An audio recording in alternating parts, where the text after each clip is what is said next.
Good afternoon. কেমন আছেন সকলে? চলুন আজ আপনাদের সঙ্গে শেয়ার করব অপূর্ব স্বাদের এই রান্নাটি। এই রান্নাটা আমি প্রায় বছর দুয়েক আগে খেয়েছিলাম।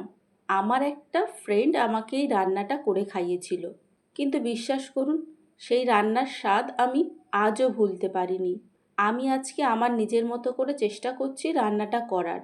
ও আমাকে বহুবার বলেছে রান্নাটা কীভাবে ও করেছিল, তবে আমার আর মনে নেই।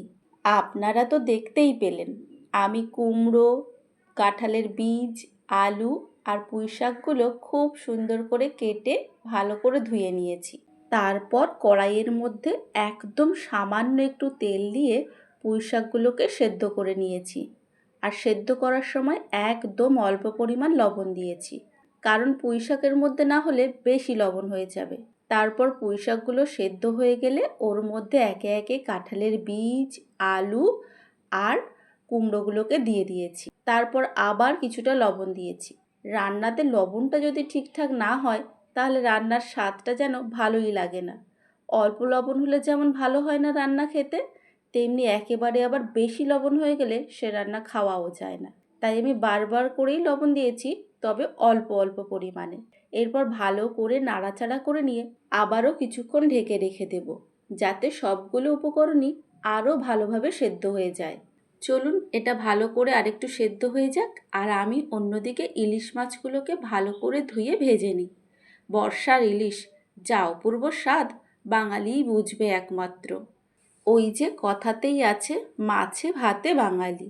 তার উপরে যদি হয় সেটা আবার ইলিশ মাছ, তাহলে তো আর কথাই নেই। এদিকে কড়াইতে সর্ষের তেল দিয়েছি অল্প করে, আর তেলের মধ্যে দিয়েছি কালো জিরে ফোড়ন আর কুচনো পেঁয়াজ আর লঙ্কা। আপনারা চাইলে এখানে শুকনো লঙ্কাও অ্যাড করতে পারেন, তাতে আরও বেশি টেস্ট হবে। তবে আমার কাছে শুকনো লঙ্কাটা না থাকায় আমি ওই কাঁচা লঙ্কা দিয়েই কাজটা চালিয়ে নিলাম। তারপর ভালো করে সবগুলো আবার তেলের মধ্যে দিয়ে নাড়াচাড়া করছি। আর এখন আমি অ্যাড করলাম হলুদ গুঁড়ো। হলুদটা আমি আগে দিইনি, পরেই অ্যাড করলাম। এরপর এটাকে আরও ভালো করে নাড়াচাড়া করে আমি এর মধ্যে অ্যাড করে দেব ইলিশ মাছের মাথাগুলোকে। এই তরকারিটা অবশ্য অনেকে কাতলা মাছ বা রুই মাছের মাথা দিয়ে খান, তবে সেটা আমি কখনো ট্রাই করিনি। তবে বাঁধাকপি দিয়ে মাছের মাথা আমি অনেকবার খেয়েছি। আজকে খেলাম এই কুমড়ো দিয়ে ইলিশ মাছের মাথা। ওই যে বললাম ফ্রেন্ডটা খাইয়েছিল, তার যে কি অপূর্ব স্বাদ হয়েছিল, যেটা আমি আজও ভুলতে পারিনি। তারপর ভালো করে নাড়াচাড়া করে নিয়ে যখন এই রকম হয়ে যাবে, এটাকে নামিয়ে গরম গরম ভাতে পরিবেশন করলে আর কিছুই লাগবে না। রান্নাটা করার সময়ই ভেবেছিলাম যদি টেস্টি হয় তবেই শেয়ার করব।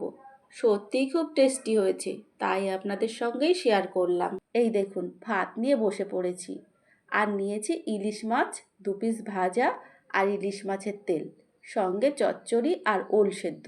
আহা, অপূর্ব! ভিডিওটা এখানেই শেষ করছি। সকলে ভালো থাকবেন, সুস্থ থাকবেন।